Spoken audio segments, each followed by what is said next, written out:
Hello, പൈങ്കിളി എന്ന ചിത്രത്തിൻ്റെ ഏറ്റവും പ്രധാനപ്പെട്ട അപ്ഡേഷനാണ് ഇന്നൊരു വീഡിയോ ഭാഗത്ത്.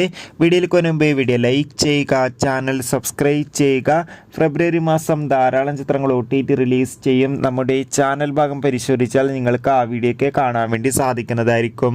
അനുശ്വര രാജൻ, സജിൻ ഗോപു എന്നൊക്കെ പ്രധാന കഥാപാത്രങ്ങളായെത്തി വരാൻ പോകുന്ന ചിത്രമാണ് പൈങ്കിളി. എല്ലാ സിനിമാ പ്രേമികളും ഒരേപോലെ പൈങ്കിളി എന്ന ചിത്രത്തിൻ്റെ ഓരോ അപ്ഡേഷനും അറിയാൻ വേണ്ടി ഏറെ പ്രതീക്ഷയോടെയാണ് കാത്തിരിക്കുന്നത്. അങ്ങനെ ഫൈനലി ചിത്രം ഫെബ്രുവരി 14 തിയേറ്ററുകളിൽ എത്തുമെന്ന് കൺഫേം ആക്കിയിട്ടുണ്ട്. ഇനി വെറും ദിവസങ്ങൾ മാത്രമേ ചിത്രത്തിൻ്റെ റിലീസിനായി കാത്തിരിക്കേണ്ടതുള്ളൂ. എന്നാൽ ചിത്രത്തിൻ്റെ ട്രെയിലറിനായി ഏറെ ആകാംക്ഷയോടെ കാത്തിരിക്കുകയാണ്. ചിത്രത്തിൻ്റെ ഒഫീഷ്യൽ ട്രെയിലർ ഉടൻ തന്നെ പുറത്തു വരും. എന്തായാലും കാത്തിരിക്കാം. പൈങ്കിളി എന്ന ചിത്രത്തിൻ്റെ റിലീസിന് വേണ്ടി ചിത്രം ഫെബ്രുവരി 14 ആയിരിക്കും എത്തുക. എത്ര പേരാണ് ചിത്രത്തിൻ്റെ റിലീസിന് വേണ്ടി കാത്തിരിക്കുന്നത്? കമൻറ്റ് ചെയ്യൂ. കൂടുതൽ സിനിമാ വാർത്തകൾക്കായി ചാനൽ സബ്സ്ക്രൈബ് ചെയ്യാൻ വേണ്ടി ശ്രമിക്കുക.